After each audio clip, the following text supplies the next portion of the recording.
me 8 a.m. and I'm like, oh my God, but it's okay. So anyway, happy to be with you guys and share some insights on meetings. So I prepared some thoughts on both team meetings and key staff meetings as well. And really this can go any direction that we want it to go. And I think that we can feel free in this particular setting for there to be as many questions as you guys want to ask as well. So if anything comes up and you want to just raise your hand or wave at me and shoot a question out, feel free to do so. So I have always prided myself on running really good events at all levels, whether it be, team meetings in my office, up to and including to this day, running conferences for the Western region or, division manager meetings or things like that. I've always wanted to run good events. I always felt like if I had an opportunity to impact multiple people all at once, that was one of my greatest chances to influence and move my organization. And as a district manager and as a division manager running a pilot, I always saw the team meeting as that opportunity, right? What other chance do I have to get 20 or 30 or 40 or 50 or 60 people, in front of me for 90 minutes or 2 hours once a week and be able to tell them what I want to tell them, get them thinking what I want to get them thinking, train them, inspire them, etc. So I really valued the team meeting as a very important business function. And I think that's one of the places where success running team meetings starts, because you might not have 20 or 30 people at your team meeting this particular week. You might have 5 or you might have 10. But building towards 20 or 30 or 40 or 50 begins with running good events, even when they aren't as big.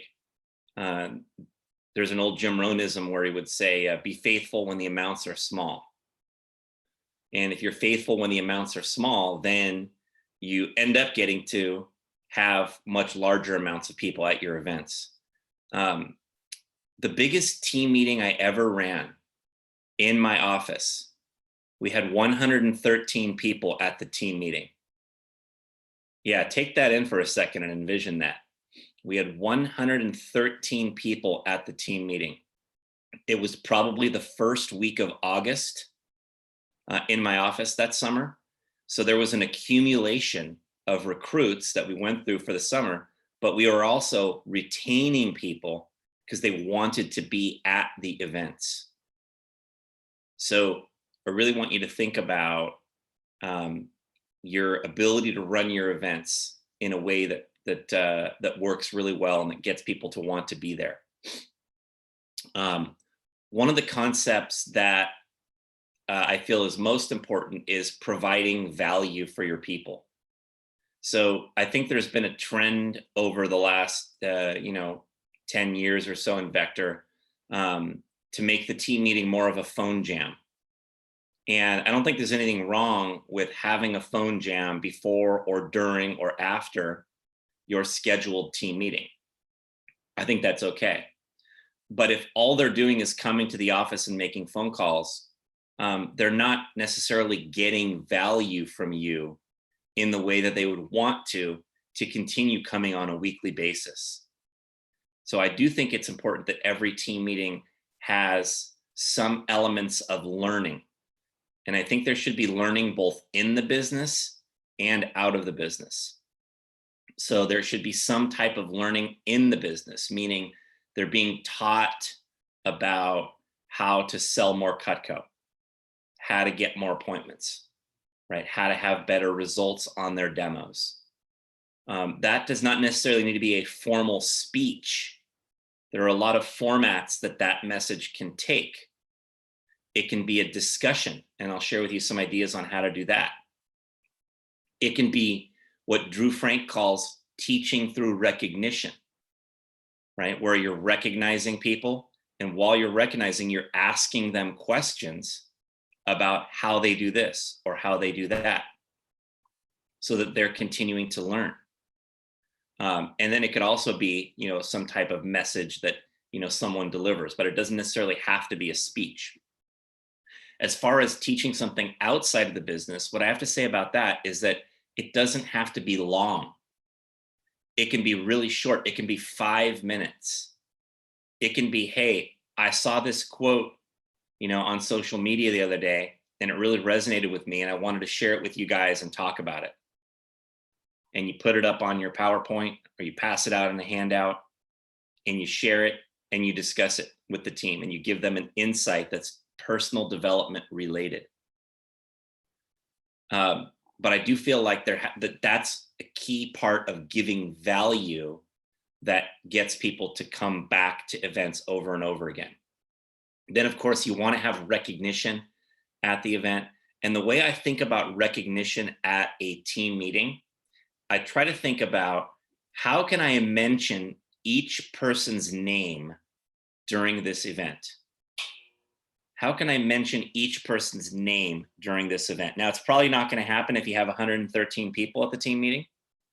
But when you have 20, right, it's probably possible for you to find a way to mention each person's name at the meeting. So an easy way of knocking that out would be everybody who's at their first team meeting, right? If you're at your very first team meeting ever, can you please stand? Right? And then you go along and you introduce each person. You say something cool about each person, and they're all being mentioned, right? Then, of course, all the top sales reps, right, for the past week or for whatever, they're easy to mention, right? And some of those in-between people, you try to think about, what's a way I could recognize or mention them during this meeting? And this involves some preparation. You will notice that what I share with you guys about running meetings today, it's not the kind of thing where you can just show up 5 minutes before the meeting starts and think about what you're going to do. It does involve some serious preparation. And I would say that in addition to the early preparation for each meeting, in terms of assembling the agenda and things like that, what's going to happen, I would say that every week when I was running my team meeting on a Wednesday night, typically, that morning or maybe the previous day, I probably spent like 30 minutes thinking through my team meeting and really preparing myself mentally for how I was going to execute each facet of the meeting. So there does have to be some preparation as well. But adding value, some recognition, mentioning people's name, right? If you can get those things involved in a team meeting, that will contribute to a much better event.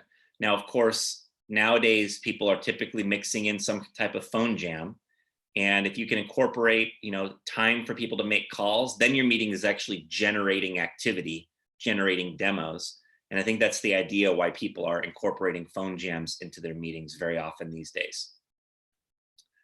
Kathy and I have also been to some training with John Berghoff, where he teaches about what he calls experiential learning. And I think this is a really good thing that you guys could also implement into your events. There's a concept called the cone of learning. Let me actually do a screen share here real quick.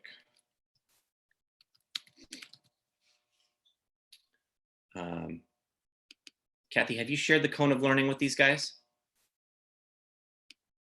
No, I haven't. Okay, great. Let me do this and this and this. Can everybody see this now? Does everybody see this? Yeah, thanks. If you simply Google the cone of learning, you'll find this actual version, this is the one I feel like is the clearest and the best one that I would use. I would get this and I would put this, you can actually make a poster out of this if you wanted to, or you could just have it on a slide that you show regularly. I think in the Western region, people are used to seeing this at a lot of our events. But we'll pop this up at the beginning of an event and we'll talk about, why do we do some of the things that we do?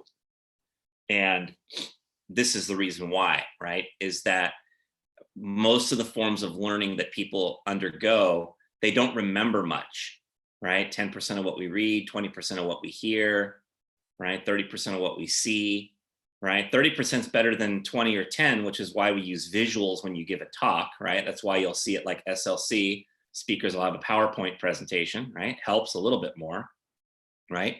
But what tips the scale for learning is when the learning goes from passive to active. That's what tips the scales for learning.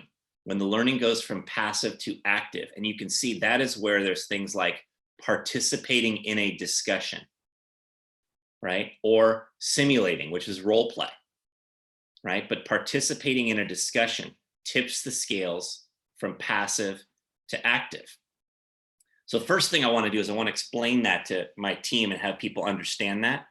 And I think it's a good idea to share this at some point, either during initial training seminar or regularly during your team meetings. It could be a quick 1 minute. Hey, I want to remind you guys of why we do a lot of the things that we do. And you share the cone of learning. At the very least, for you to know and understand this is critical. So I'm going to stop the share now and share with you guys how you can incorporate this into your team meetings. How to transform your learning at your team meetings from passive into active. So the first thing is you would teach something, okay? You would teach something, and you could teach something very briefly. Again, you don't have to teach something for 30 minutes at a meeting. You could teach something very briefly. So I'll give you a couple examples that relate to a specific team meeting topic. So something you might teach would be how to create better rapport with customers at the start of your demos, right? This would be a topic that your reps at your team meeting would want to learn, right? How do I create better rapport with my customers at the start of my demos? So you teach that, all right? I don't have to give you the points. You guys all sold Cutco, so you know the points, right? And you teach that for 5 minutes or 10 minutes, maybe 15 minutes, all right? The shorter, the better. Just give people some good nuggets to chew on. Then what you want to do is you want to lead into having people do some discussion. And there's a bridge into having people do some discussion. And the bridge is a written exercise. And there's a reason why a written exercise is important. And it's particularly for the introverts who are in the room. All right. And despite the fact that we are in a sales business, you are going to have a pretty good chunk of introverts in your room. It's going to be like 30 or 40% of the people typically are going to be introverts. And introverts don't like to be told, hey, just go talk about that. Introverts like to gather their thoughts real quickly before they have to go talk about that. So what you do is you have people do a quick written exercise, right? And I would put up, on your slide what you want people to think about. So for example, on the topic of how to create better rapport with customers at the start of a demo, you teach that for a few minutes, and then you would ask people, think about a time when you really connected with someone you were meeting for the first time. What happened? Why do you think you connected so well? And what about that experience could you carry to other situations? I'll email this to Kathy, by the way, so you guys can have the exact verbiage.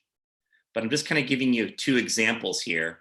This is the first one of how you could create an opportunity for active learning at your team meeting.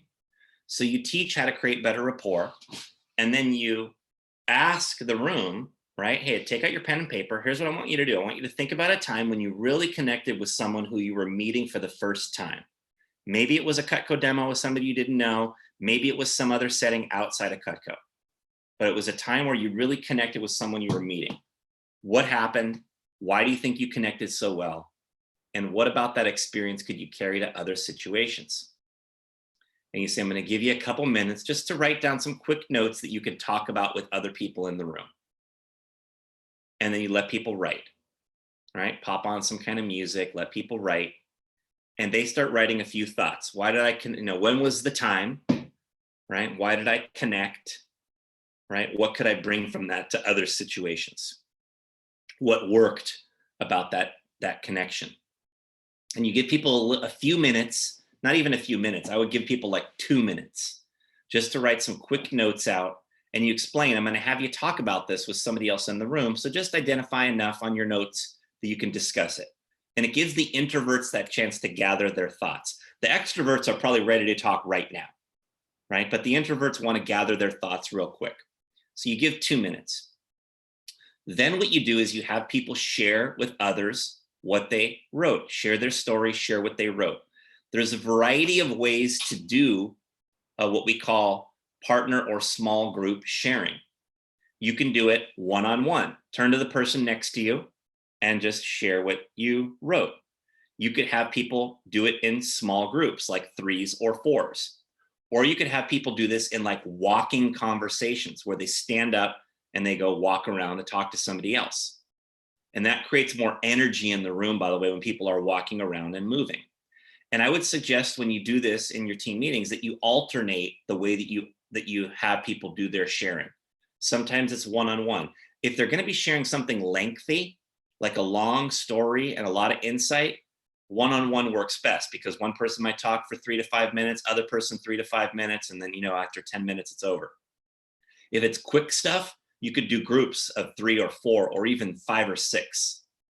All right. And that's just the next thing you do is that partner sharing or small group sharing. And then after that's over, everybody sits down and you'll say, hey, who could share with the entire group? And people will share with the entire group. Somebody will stand up and they'll say, here was my story. Right. And it gives you a chance to use your depth of experience to expound upon what they offered and teach a little bit more. I want to say that stories are really magical. And if you can get people sharing stories, everybody remembers and identifies, and the learning is a lot more solid. So that's why I would suggest you have people share stories. So that was one example of the rapport, teaching rapport and getting people to think about a time when they really connected with someone. A little more specific related to doing Cutco demos would be when you do the teaching, you could teach how to build value so you get a positive response from your customers, right? You could say, what we're going to talk about today is how you build value throughout your demo so that when you present the price at the end of the demo, customers are fired up about Cutco's prices. Here's how you do that, right? First, you say this here. Second, you say this here. Third, you say this here. You teach some ways of building value during the demo. Right? Then when you do your written exercise, you would say, here's what I want you to think about. I want you to think about the best reaction you've received from a customer during closing, right? The very best one. You presented the price, right? I can remember actually watching one of my reps do a demo, and she presented the price and the customer missed, the husband goes, is that all? When she told the price of the Homemaker Plus 8. I almost fell out of my chair. I was reverse field training, watching one of my top reps do a demo. She tells the customer the price of the Homemaker, and the guy goes, is that all? I'm not kidding you. And, so think about what was your best reaction you ever got? What happened? How did it turn out? What they buy, right? What did you do well on that appointment? And you get people to try to identify that. Then you have them share with a partner, tell about that story, tell about what they did well, how'd that demo go? And then you have people share up to the whole group, right? This is what I did, right? That is a great way of getting your learning at your team meeting to transform from passive to active. So when you teach a Cutco related topic, right, come up with some key things you could get people to identify about their own situation they could write down, talk about with partners in the room, and then share up to the whole room.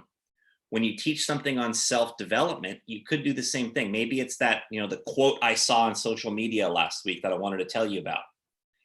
You could teach that or talk about that. And then instead of going through the written group and partner sharing, you could just say, hey, who's got any observations on this, right? What did you think about when you saw this quote? What does it make you think about? And several people will share their ideas, their insights, and it just gets more involvement, more engagement from the room. What I also want to say is key is when you're running your events is your energy is really key when you're running your events. The emotions are contagious, and wherever you are on the emotional scale, the room is going to match your lead. So whatever you send out from your face and your body is critical for success. And so I just want you to think about, my challenge in running team meetings was always, I was pissed off that we didn't have more people there. All right, maybe not the 113 time, but I'm running team meetings in the middle of summer, and I've got 80 active reps, and then there's like 52 people at the team meeting, and I'm like looking at my staff like, where the heck's everybody else? And I'm a little upset at the start of the meeting, and you got to get that out of your head, and you got to just get focused on what's right now, and make sure that you are emotionally ready to start the team meeting, right? That you're present and ready. Be really present to the energy of other people in the room. It's really vital, right, to have people engaged. And that's a key thing to make sure that you do. So your own emotions are really key as well. When you are doing recognition, right, questions should affect both how you want people to feel and what you want them to do. So, right, let's just say that you're quizzing one of your top reps on their results, right? And you ask them, hey, what was your most exciting demo from this past week? You guys have all probably heard that before, right? What's your most exciting demo from this past week? And they'll say what they, whatever their demo was, right? I always like to ask them, hey, what do you feel like you learned from that? Because I want people to connect an exciting experience to a learning. And then I always want to ask them, well, hey, what's next for this week? Right? What's on tap for this week? Right? If you had 3 wishes for this coming week, what would they be? Right? And they would answer, right, what they want to do. So I'm trying to get them to connect their learning to, their experience to their learning to what they're going to do. It's also great to have discussions at your team meeting with your team that help to build the purpose of your team, the sort of team goals or team vision, right? So, hey, why do you want to beat the blank office at this next push period? Right? That's a great discussion you could have with people on your team. Why is it important that we build our team into being one of the most successful teams in the division? Why is that important to you? And people will talk about why they want to be part of a great team. And obviously, those kind of things can lead into, well, hey, what are some of the strategies we could implement in order to do that? Right? And this is where you get your reps sharing, well, we need more people on our team, and maybe we could all, get our friends to work here, or, we could do this, or we should help each other on our demos. We should go with each other on demos and give people, input and feedback, and, we should do this and we should do that. Like your team members will tell you all the things that you would want people doing in an office. If you can open with like a purpose question, like, hey, why do you feel like we want to do this? Why do we want to build our team into being successful? Why do we want to strive to win this push period? Right? Why is it important to you to be part of a winning team? Those are all ways you can involve and engage your team during your meetings. Is that helpful to you guys on running better team meetings? Do some of you look at that and go, holy shit, that's like a lot different than what I do as my team meetings? I kind of hope you do, because I know a lot of you are relatively new, and this can help you develop better meetings. So, was there a time where there was no phone jam at a team meeting? Yeah, I would say that in the old days, a team meeting was people show up. But we used to run our team meetings from 8 to 10 p.m., by the way, on Wednesday nights for years.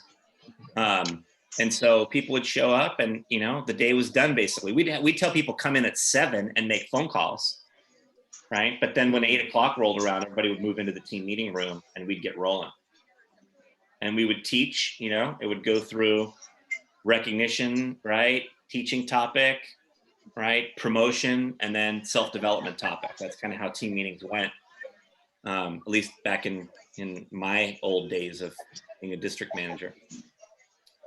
I also want to address key staff real quick. So let me find my key staff notes here. Okay, great. Um, okay, so I've got, so let me tell you about my key staff program real fast and what I think is important for you guys. I'll try to dissect this down to about 10 minutes here. Um, I ran key staff meetings every 2 weeks. I chose to do them every 2 weeks because I felt like I had a little more specialness when it was every 2 weeks versus every 1 week. The flip side of this is I always ran them every 2 weeks, always, all year round, every year for 20 years, I ran key staff meetings. Right? If there was a rep that grew up in my office and, was a rep one summer, was an assistant manager the next summer, was a sales manager the next summer, the next year after that, and then went out to be a branch or DM, like they came to 100 or 150, they came to like 100 key staff meetings over the course of their years in the business. And that gave me a lot of opportunity to really build people up and grow people. So I rotated team meetings every 2 weeks, or key staff meetings every 2 weeks. As far as nights go, like we literally moved it around a lot of different nights throughout the time. I don't think it matters what night you do them. I think it matters that your key staff can all be there, and that you run good events. So they would typically start with some component of like hot news, right? What's going well, whoever is the hot hand would talk about their results, right? Your top rep, whatever it is, that is doing well. I always passed out office campaign forecasts. So I had an office campaign forecast sheet that had our weekly recruiting and CPO goals. There was a projection column, an actual column, or projection column, a goal column, and an actual column. And I would fill in the actual column as we went along throughout every campaign. And I would pass that out at the key staff meeting. So my key staff was involved in understanding how the office is doing toward its goals. It was painful when we were sucking, but it also taught me about setting goals that we're going to hit, and making sure that I had the right level of goals and not some pie in the sky ridiculous goals. We were still achieving at a very high level, of course, but the key staff were involved in knowing what was going on with the office goals. And then we would talk about some type of strategy for increasing sales, either increasing sales of the office, how can the team be doing better, or the reps in the room selling more Cutco. And I would lead a discussion on that topic. I would come to mind with some ideas like, hey, let's talk about this tonight, or let's talk about that. And we would talk about how we could sell more Cutco. And I would typically have almost all of my FSM CSP types at my key staff meetings because of the last thing that I'm going to share, where I was always teaching a very valuable personal growth topic. So these guys would show up and it would enable me to leverage them to teach to the lower level. So you've got that rep in the room that sold 500 grand or $1 million, and as you develop these people in your offices, they were coming to my key staff meetings and they were teaching to the lower level reps, typically at the meetings. And then I would always have a personal growth topic. And the personal growth topic at the key staff meetings, it wasn't necessarily short. At the team meetings, I try to give people short bursts. At the key staff meetings, it was more of an in-depth, let's dive in and let's talk about something that's personal growth related. I will add that every once in a while at my key staff meeting, I would have a planning session for team meetings. I didn't do this at every key staff meeting because if you do it right, you can usually last about 6 weeks. So maybe every 3 key staff meetings, I would have a go around where I would say, all right, we're going to go around the horn tonight. Everybody tell me either what do you want to talk about at an upcoming team meeting, or what do you want to hear talked about at an upcoming team meeting? And we go around the horn. And everybody would say, well, I'll talk about this topic, or I'll talk about that topic, or I'll talk about this topic, or can you have somebody talk about that topic? And I would just gather up a bunch of notes. I would gather up, if I had 10 people at my key staff meeting, I would gather up 10 or more team meeting topics that I could then plug in to my upcoming team meetings. And that just helped me with planning my upcoming team meetings. As far as personal growth topics that you can use, I've got a couple of great ones that are really good for the start of a new year. And I don't think it's too late to do these. One of them is called the 5 words. Now you can find these on my blog. Let me share with you guys again. Here.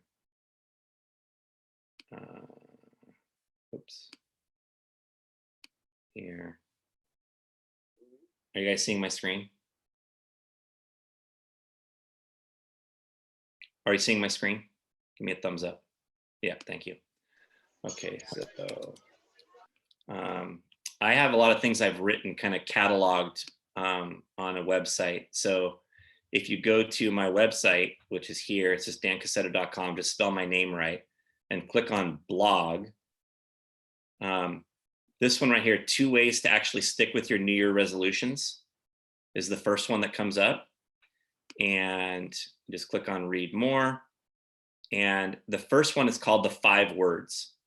The idea of the 5 words is, instead of setting New Year's resolutions, right, pick 5 words that sort of stand for how you want to be, who you want to be in the coming year, right? And kind of define what those words mean to you. These are some examples of, words that people would select. Here are some other examples of words people have selected.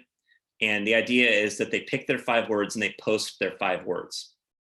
So this is a topic you could introduce at a team meeting, and you could say, hey, at the next key staff meeting, everybody that's on key staff, I'm gonna have you guys share your 5 words with me and each other, and we're gonna talk about it. And you just assign this for the key staff people to come done with at the next key staff meeting. Where it says the next level in this blog is a higher level of this. It's something called vision statements. And a vision statement is sort of a putting themselves 1 year into the future, present tense, right? It's December 31st, 2020. I'm celebrating New Year's Eve. I'm looking back on my past year, and this is what I did. It's a really cool way of getting people to remember how they felt in the moment of setting their goals. All right, vision statements. You can read this blog and decide if you like these 2 topics, but this is an example of 2 topics I would have done with my key staff people, probably the very first 2 key staff meetings of January, or the last one of January and the last one of December and first one of January. And you can incorporate that, okay? And that's right there on my blog. By the way, the blog probably has a number of other topics you could do for a key staff meeting. The bad advice, which was also one of my podcast episodes. Stop and fix it, right? Which has some ways of fixing your attitude, right, during the day, or things that work and don't work. You can check that out. And there's other ones. There's a lot of other blogs you can ignore. There's one about books that people ask about, good books. This one is lessons I've learned from poker. And the magic secret is pretty good. I would check that out in part 2. These are all easy, teed up key staff topics you guys can use. All right, any of these that are on my blog are easy, teed up key staff topics you guys can use. All right, I'm stopping the share now. There are a number of other ones. Like I wrote a little article on managing stress. And I teach that, for people during the middle of the school year or something, right? When like midterm time is coming, I'll teach that at a key staff meeting, and it just helps people. I would do financial tips. I would do stuff out of popular books. The 4 Agreements, right, is a great one you guys can do a key staff topic on. I know Kathy loves that book. There's stuff out of How to Win Friends and Influence People, has a number of little sections that you could use as a key staff topic. There's one in there called 6 Ways to Make People Like You. And that's a good key staff topic. Brian Tracy has a book called Maximum Achievement that also has a lot of really good key staff topics in it. There's one called 7 Ways to Control Your Mental Life. And I just typed out the 7 ways. I made a handout out of it, and I used it as a key staff topic. And there's a whole bunch of others. Like I bet that there's another great book that Stephen Covey wrote, not the 7 Habits of Highly Effective People, although that's of course great, but he wrote one called The Wisdom and Teachings of Stephen Covey. And it takes like all his best stuff and simplifies it down into some nuggets. And it's just a great one that you can teach to your key staff. So what I would suggest that you guys do is to run a great key staff meeting twice a week for the year, you got to have 26 good topics to share. I probably just rattled off 13 just now. And as you're learning and you're growing, you're coming up with more. And you could just do a 1-year rotation of all your key staff topics, right? Just do the same ones, in 2021 that you do in 2020. And you can have some really good personal growth topics that you can be teaching to your people. And so the reason why I think my key staff program was so effective was that people were learning about their life, not just their job. And they really valued that and wanted that in their life. And it became something that was really helpful to them. So I would incorporate, right, hot news, getting the hot hand to share, having your top rep teaching, people involved in planning the office goals, how the office is doing, sharing the goals, asking them, hey, what can we do to be doing better as an office, as a team? They're all involved, they're engaged. Some level of planning can happen every once in a while when you need to collect ideas for future team meetings. And then having some kind of personal growth topic where people are really being grown and developed by you. That's what gets people to want to come back over and over and again to your events. All right, any questions?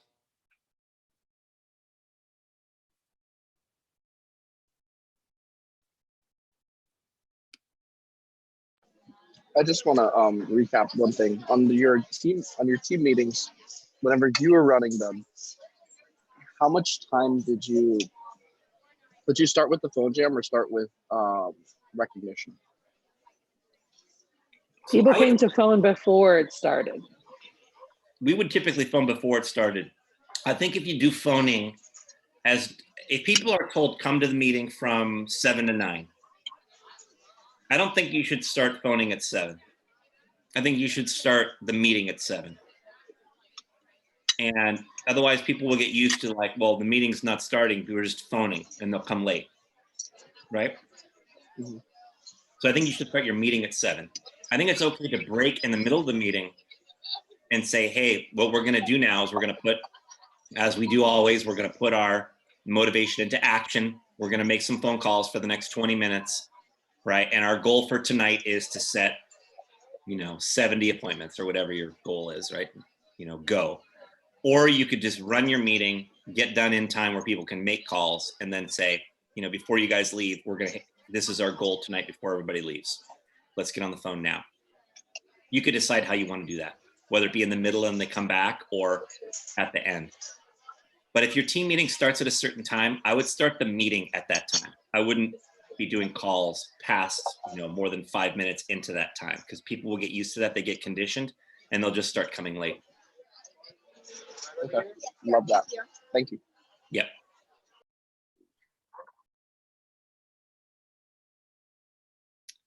Anything else? Yeah, Dan, just one quick question. By the way, thank you. This is awesome. How often is it mainly just you doing most of the recognition? I mean, I love how you speak through your reps and have your reps talk for you about, hey, like what'd you do great on this demo, things like that. But are you primarily running it, or do you have like a top assistant manager, or like when you're at your key staff meeting, do you kind of bring up like, hey, do you want to run this week's, or are you mainly running everything?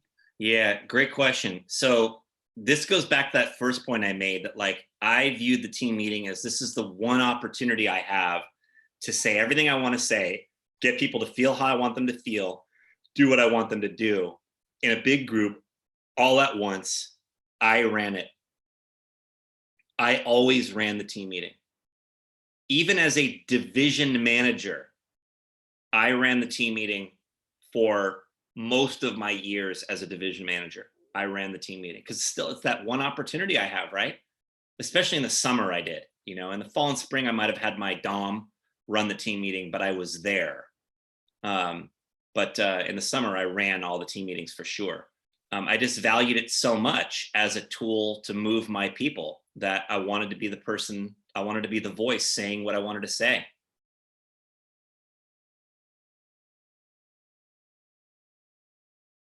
So certainly for district managers, I would not be delegating your team meeting. You delegate a chunk of it where somebody gives a talk or leads a discussion, yes. But you're the one emceeing, hosting, starting, ending, right? And then one kind of a different question. Whenever you get objections from like, oh, my mom doesn't want me to stay out that late, especially during like fall and spring, during the school year, do you find a time that mainly fits in their schedule? Obviously, you don't want it to have it at like 11 o'clock at night, but how do you kind of handle that objection with mainly students who have school and things like that? Is it more of like talking to the parents, more of just, hey, reminding them consistently via PDI? Like, how do you handle that? Yeah. So this is an interesting question because we ran late team meetings and I always did. But it was effective. So that, yeah. I mean, my philosophy is the kids aren't going to be in bed at 10 o'clock if they're home, right? They're going to be watching television or doing something else, right? So this is the most productive thing they could be doing. I don't think you have to do it 8 to 10 like I did. You certainly could do it 7 to 9 or whatever, But my philosophy is whatever time you ran them, they weren't going to be in bed. They were going to be doing something unproductive, and instead we're turning that into something productive. And the key to that is really good promotion of the team meetings during training, and then getting them to the first one and having the first one be compelling enough that they realize, wow, this is really a valuable part of my time. I want to be here. Because if they want to be there, they're going to tell their mom and dad, like, hey, this is actually pretty valuable. I'm learning good things, and I would be home watching TV probably. So, I'll be home at 10:15, right? I'm not going to bed that early anyway. So that's how we got away with it. I think the whole key it circles back to is promoting it well during training and then having it be a really good experience the very first time they come, right? And that's why every team meeting should be good, right? Because every team meeting, there's somebody there for the first time. And that person being there for the first time is deciding, do I want to keep coming to these things? Is this valuable, right? And then, so I have just one while I was writing these as you were speaking. Sometimes I feel like, especially over summer, when you have a larger crowd. I mean, I think my largest one was only like 50. No, maybe like 40.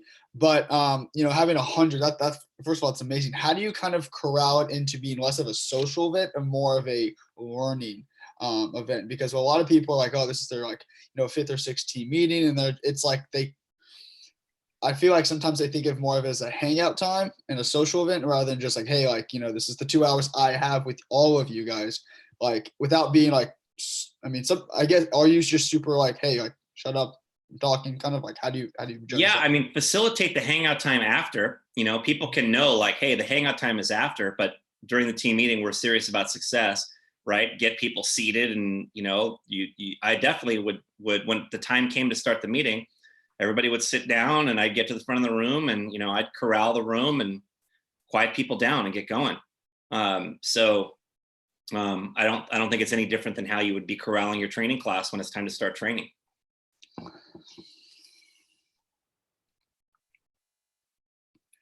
And then do you have your AM sit kind of in the front row or in the back taking notes, or does it matter? I would prefer to have my AMs be interspersed throughout the room. Yeah, but not in the front, middle and back. Cool. Thank you. Yes, you're welcome.